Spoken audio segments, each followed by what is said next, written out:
सोचो, 12 साल की शादी, 3 बच्चे, घर, गाड़ी, सोना, प्रॉपर्टी और फिर एक रात अपने ही घर में अपने ही शौहर के हाथों कत्ल। आज हम बात करेंगे लाहौर में होने वाले उस केस की जहां खुशबख्त नाम की एक 30 साल औरत को उसके शौहर ने कत्ल कर दिया। इस वीडियो में आप देखेंगे शादी से कत्ल तक, वालिद के बयानात, पुलिस इन्वेस्टिगेशन और आखिर में कुछ इस केस को लेकर ऐसे लेसन्स जिससे यकीनन आपको कुछ ना कुछ सीखने को मिलेगा। वीडियो एंड तक ज़रूर देखना क्योंकि ये सिर्फ एक केस नहीं, वार्निंग है। अगर आप ट्रू क्राइम केसेस देखना चाहते हैं तो चैनल को सब्सक्राइब करें, बेल आइकन दबाएं और वीडियो को लाइक ज़रूर करें ताकि ये आवाज़ और लोगों तक पहुंचे। चलें शुरू करते हैं आज के केस की डिटेल्स। खुशबख्त की शादी 18 साल की उम्र में तकरीबन 12 साल पहले अपने कज़न से हुई। उसके वालिद ने बेटी को खुश रखने के लिए जो कुछ बन पड़ा दिया, 150 तोले सोना, कमर्शियल प्लॉट, प्रॉपर्टी और एक फेमस रोड पर चलती हुई दुकान, यानी कि एक प्रॉपर कारोबार, गोल्ड और सब कुछ।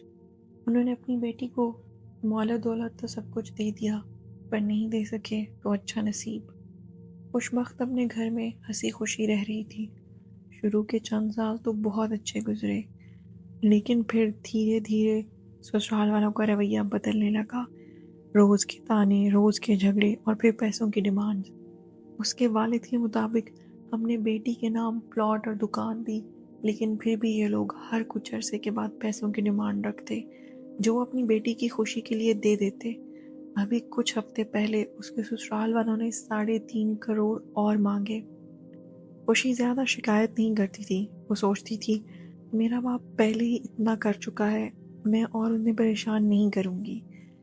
यहीं से इस कहानी का अंधेरा शुरू होता है। दोस्तों, ये सिलसिला 12 साल से चल रहा था। रोज़ का प्रेशर, रोज़ का इमोशनल टॉर्चर और रोज़ की डिमांड्स। सोचो, जब एक औरत रोज़ अपने घर में महफूज महसूस ना करे तो उसके दिल पे क्या गुजरती होगी। हमारी सोसाइटी में अक्सर औरतें चुप रहती हैं। लोग क्या कहेंगे, बच्चों का क्या होगा, शादी टूट जाएगी। लेकिन कभी कभी ये खामोशी जिंदगी छीन लेती है। ऐसा ही कुछ 23 से 24 फरवरी 2026 की रात हुआ। मीडिया रिपोर्ट्स के मुताबिक कत्ल से पहले घर में फिर से झगड़ा हुआ। इस बार वजह थी वो कार या एक एसयूवी जो उसके बाप ने उसे दिलाई थी कुछ मंथ्स पहले। उसका शौहर यानी ईसा वो कार बेचना चाहता था। वो एक नशे का आदी इंसान था। सीएम के नशे में अपना होश खो बैठता। उस रात भी वो नशे में था। गुस्से में उसका कंट्रोल खुद पे ख़त्म हुआ और फिर एक कांच के टुकड़े से उसने अपनी बीवी पे हमला कर दिया। घर में एक छोटी मेड भी थी जिसने बताया कि उनका झगड़ा हुआ और काफ़ी दिन से ये झगड़ा चल रहा था। लेकिन उस रात 2 से 2:30 बजे बहुत शोर हुआ और उसने खुशी बीवी को मार दिया। कत्ल के बाद ईसा घर से बाहर गया और अपने नशे की सब चीज़ें एक नहर में डाल आया ताकि कोई सबूत ना रहे। उसके बाद वो घर वापस आया और उसने सीसीटीवी कैमरास की वीडियोस डिलीट कर दी और फिर उसके बाद अपने माँ और भाई को बुलाया ताकि सब मिलके कोई कवर अप बना सकें। वैसे क्या ही घटिया लोग होंगे ये। बहरहाल सुबह सुबह के वक्त उसकी सास ने कॉल करके खुशी के बाप को बोला कि इन दोनों का झगड़ा हुआ है, आप प्लीज़ जल्दी से आ जाएं। उन्होंने बोला ओके, मैं आ जाता हूँ। वालिद फ़ौरन बेटी के घर पहुँचे, यही सोचते कि इनकी ये रोज़ की लड़ाई का क्या किया जाए। अभी वो अपनी बेटी के घर एंटर ही हो रहे थे कि गेट के पास उनको हेल्पर बच्ची मिली। उन्होंने उससे पूछा कि ये क्या हुआ है, क्या लड़ाई चल रही है। उसने बोला बीबी तो मर गई। ये सुनते ही वो वहीं ज़मीन पर गिर गए। सोचो ज़रा क्या हालत हुई होगी उनकी। फौरन पुलिस को इतला दी गई। ईसा और उसके घर वालों ने पुलिस को ये बयान दिए कि ये एक डकैती की वारदात थी। लेकिन पुलिस ने जब जाए वारदात को देखा कि जिस बेरहमी से बेचारी खुशी को मार दिया गया, ये डकैती का केस नहीं लग रहा। पंजाब पुलिस ने क्विक एक्शन लिया और वहीं तफ्तीश शुरू की कि जब घर में चोर घुस आए थे तो ईसा कार में 20 मिनट के लिए घर से बाहर कैसे गया और फिर वापस भी आ गया। इसके बाद ईसा, उसकी माँ और भाई को गिरफ्तार कर लिया गया। पुलिस स्टेशन में ईसा ने अपना जुर्म कबूल कर लिया। انویسٹیگیشن کے دوران ساس اور بھائیوں کے کردار پر بھی سوالات اٹھے۔ فورینسک ٹیم نے گھر سے ثبوت اکٹھے کیے، میڈ کے بیانات ریکارڈ ہوئے، اور اب یہ سب کیس فائل میں جائے گا اور پھر کورٹ میں پیش ہوگا۔ جیسے ہی یہ خبر پھیلی اور میڈیا تک پہنچی، عام لوگوں تک پہنچی، تو سب نے یہی پوچھا، اتنا پیسہ لینے کے بعد بھی قتل، 12 سال بعد بھی لالچ ختم کیوں نہیں ہوا ان کا؟ ہماری سوسائٹی عورتوں کو کب محفوظ کرے گی؟ یا خوشبخت کی شادی شدہ زندگی کے انجام پہ 2 لائنز کہنا چاہوں گی: چند روز اور میری جاں، فقط چند ہی روز، ظلم کی چھاؤں میں دم لینے پر مجبور ہیں ہم۔ یہ کیس صرف ایک قتل نہیں رہا، یہ ہم سب کے لیے سوال بن گیا ہے۔ کیا ہم واقعی اپنی بیٹیوں کو محفوظ رکھ پا رہے ہیں؟ اس کیس سے بہت سے سبق ملتے ہیں جو میں چاہوں گی کہ سب دھیان سے سنیں۔